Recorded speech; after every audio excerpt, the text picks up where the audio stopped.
Édito Sport, bonjour Virginie Fulpin. Bonjour Dimitri, bonjour à tous. Alors ça y est, c'est officiel, il faudra être vacciné pour disputer l'Open d'Australie de tennis en janvier. Vacciné contre le Covid évidemment.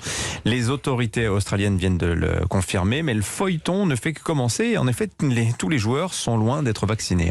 Oui, il y aura peut-être des passing shots, mais pas de passe droit. L'État australien de Victoria, dont la capitale est Melbourne, a mis les choses au clair. Il n'accordera pas de dispense de vaccin aux joueuses et aux joueurs de tennis pour disputer le premier tournoi du Grand Chelem de l'année 2022.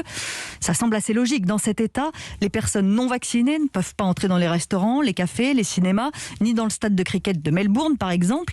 Imaginez la levée de boucliers dans la population s'il y avait eu 2 poids 2 mesures. Depuis le début de l'épidémie, les habitants de la ville ont quand même passé 250 jours en confinement strict, en cumulé, ce qui est un record mondial en la matière. Alors s'ils voyaient débarquer toute une colonie de non-vaccinés à qui les autorités feraient une fleur pour la simple raison qu'ils jouent au tennis, ce serait très mal perçu, on peut le comprendre. Et puis si on ne regarde que l'Open d'Australie, la justification du Premier ministre du Victoria est aussi parfaitement cohérente.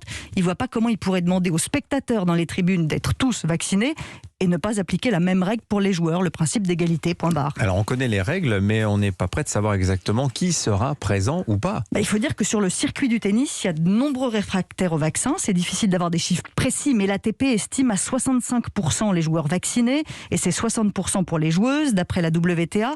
Donc si on a entre 35 et 40% d'absents dans le tableau de l'Open d'Australie, c'est plus tout à fait le même tournoi. Surtout qu'on ne parle pas que de joueurs lambda.